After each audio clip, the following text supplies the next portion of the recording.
Poème 403. Apprends à écouter la mer. L'enfant songeur fixe l'océan immense, sombre. Il y a dans ses reflets comme l'éclat des premiers crépuscules sur la terre que nul homme ne contempla. Antédiluvien ravissement. À ses pieds, une étoile de mer. Elle transfigure sa conscience, car à la voir, sur la grève, il imagine les astres perdus dans l'espace. Pas très loin, une méduse échouée. Elle ravive un souvenir, à ne pas oser la toucher, tant elle est urticante, il se rappelle la varicelle qu'il eut à la maison avant que ne meure sa mère. C'était sous les moiteurs accablantes d'un bel été, pimpante dans sa robe légère, tellement transparente qu'il devinait ses jambes élégantes et graciles. Elle désirait traverser l'avenue, ravie de venir le rejoindre quand l'auto l'a fauchée. Dans les vibrations de l'air, l'invisible s'est ouvert, béant ce tueuse d'espérance, portail glaçant, franchi dans les cris et le sang. Il a voulu hurler, mais les mots s'enfouissaient dans la glaise fangeuse des marées de la sidération, vite reléguant l'innommable de la scène dans d'épaisses et soudaines ténèbres. À présent que ces cendres, dispersées au bout de la jetée au pied du phare où il venait, se sont mêlés aux vents et à la mer, il aime la retrouver là et lui parler. Bouleversante réminiscence, en pensée, il la revoit malgré ses yeux embués de larmes éclatantes comme un soleil déposé sur ses joues pâles un baiser. Touchante évocation qui exhume tant de forts moments de l'existence, à jamais ancrés dans sa chair, partagés avec elle, et qu'un jour le diable en personne lui ravit. Elle était une jeune femme qui rayonne, animée par un feu intérieur, lequel dévorait ses craintes et ses peurs de gosse timoré. Incandescent lien maternel, brûlant comme la foi, toujours il l'irradiait.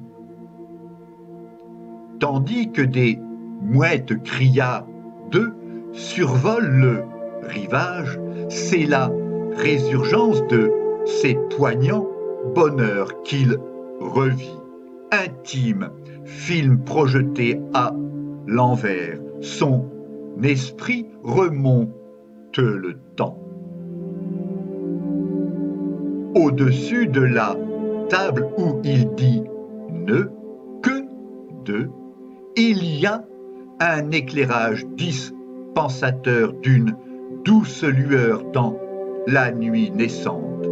Son aura laiteuse et enveloppante invite au rêve, les tranquillise. Dans son regard attendri, il sait décrypter sans arrêt à jamais qu'elle l'aime, tant il perçoit au bleu de ses yeux bien au-delà de ses peines et devoirs, qu'elle s'épanouit à la voir tout à elle. Cependant, à la houle qui grossit et brise le fil ténu de cette échappée, il sent bien, malgré le tendre filet jeté, assailli par un vif vague à l'âme, qu'il ne retiendra rien dans ses mailles, sinon des mots et images. Quel sens alors donner à ses pas sur la plage où l'usure des galets sous l'assaut des marées atteste du temps qui passe et ne revient hélas pas. Aucun, le destin, hautain et impavide, sépare sans raison.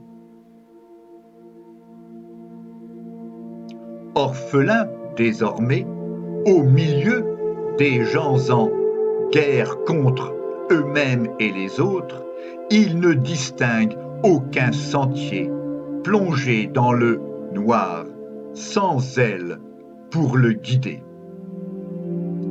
Pointé vers le ciel, lointain et vaste, avec son ray puissant, au jaune cru incandescent, le phare, quant à lui, arrimé à la roche, s'efforce de percer l'horizon afin d'éclairer la voie des marins partis naviguer au long cours. Altière bâtisse, il provoque les étoiles éparpillées, brillance contre brillance, rayon contre éclat, sans apporter au garçon en manque d'humaine présence de soutien. Subitement, abasourdi, lorsqu'une déferlante s'écrase au bas de la tour, fracas assourdissant, il s'est tout recouvert de gouttes que la mer l'apostrophe brutalement. Écoute, gamin, au fil des jours, entre mes flots et elle en poussière, entre la violence de mes rouleaux à l'avant de la jetée et l'infinie douceur de son âme noyée, baignant entre deux eaux, une complicité est née. En austère gardien de son monde d'outre-tombe, sache qu'avec constance et respect je veille au repos, au milieu des dauphins, de celle qui sut, durant trop peu d'années, par ses actes et ses paroles si fortement aimées. Cependant, au vu de ta peine, les restes de sa personne qu'hier tu dispersas, je m'emploie à ce que tu ne puisses les voir fondus dans le décor marin. À devoir l'accepter, apprends à lâcher prise. Votre amour de jadis, si merveilleux qu'il fut, ne doit rester qu'au travers une lumière conduisant ton être déboussolé, à l'image du phare où chacun vient trouver dans sa solidité et son rayonnement la force inexpliquée de persister à vivre. Ce terre-plein hostile, tant battu par les vents, ne libérera jamais ton cœur du poids de ton passé. Pourtant, ces instants finiront bientôt par s'estomper. Prépare-toi dès lors à pressentir un jour leur venue rêter ce pèlerinage. Parce que tu te plais à supputer que mes eaux tumultueuses charrient les restes de ta mère parmi les blanchâtres bruns qui éclaboussent ton visage, tu veux croire qu'un peu d'elle écume devenue effleure ta peau tremblante. Aussi impressionnante que soit la tempête, aussi terrible que soit l'écrasement des rouleaux, aussi bruyant que soit le ruissellement des flots, autour du promontoire, rien n'ébranle ta naïve croyance, péché de jeunesse. Dans l'émergence de tes souvenirs, bien qu'ils soient si fragiles, tu puises assez d'énergie et de courage pour chercher à combler ce funeste abîme situé hors du temps, où se dissolvent les êtres et les choses inexorablement. Bien que la nature se déchaîne, n'oublie jamais ce lieu attirant où elle repose. Le retournant de la lanterne chasse toute peur. Flambeau, il te faut l'emporter partout en toi pour éclairer ta route, sitôt quitter ces rudes terres. Il te guidera sur ta voie singulière longtemps, à le savoir, illuminer l'endroit où elle est dispersée, ton vif chagrin s'estompera. Géante lampe d'Aladin, il libérera toujours dans ton imaginaire d'une magique manière son être. D'autant plus beau sortilège qu'au milieu de ce paysage désert et fantasmé, c'est sa voix suave et enchanteresse que tu entendras, rassuré de hanter les ondes tant que tu vivras. Un Dieu compatissant vous choirait-il? Remercie-le quel qu'il soit en haut de son Olympe, de son étrange sagesse qui mêle anges et démons, bien et mal, vie et mort. Ces contraires dynamisent vos existences terrestres et concourent à donner but à vos actes. Et donc la sagacité de comprendre cet enjeu dialectique. Il impulse vos âmes et les force à grandir, voire à se transcender.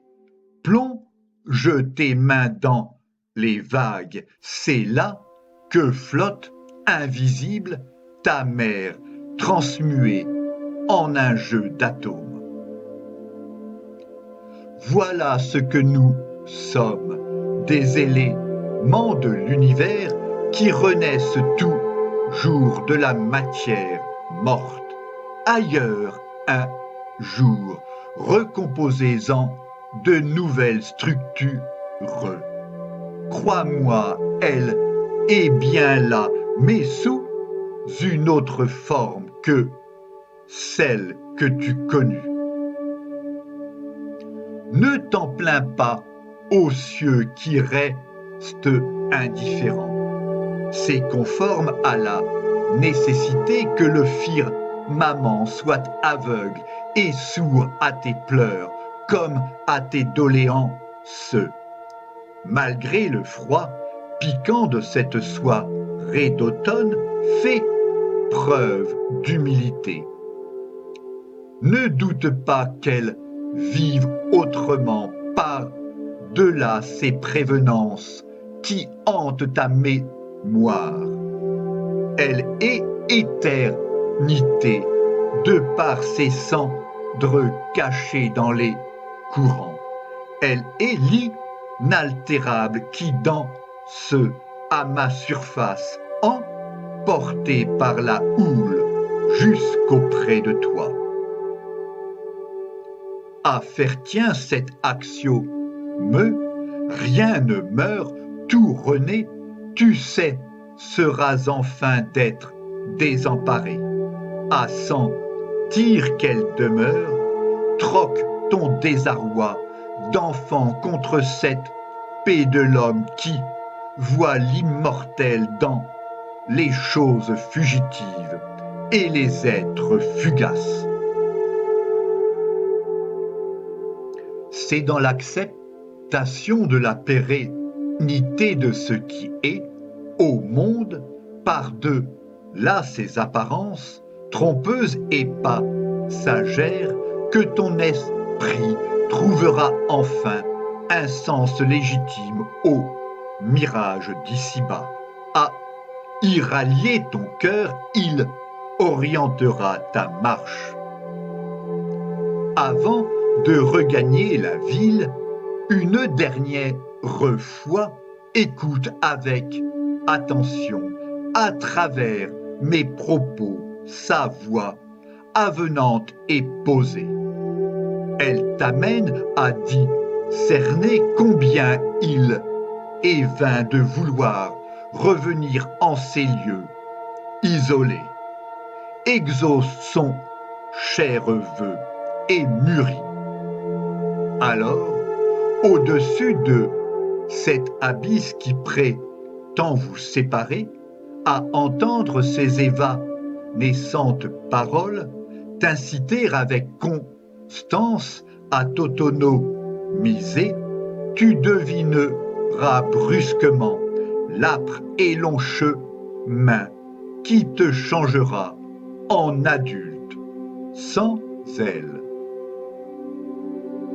Oui, à la deviner là, intemporelle ondine, préoccupée par ton sort, soulagée qu'elle revête un nouvel aspect, tu décideras de ne plus revenir fort, d'avoir saisi qu'exister, c'est passer d'un avatar à un autre, pris dans un maelstrom de cycles. Poème écrit par Philippe Parrot entre le 1er et le 11 octobre 2019.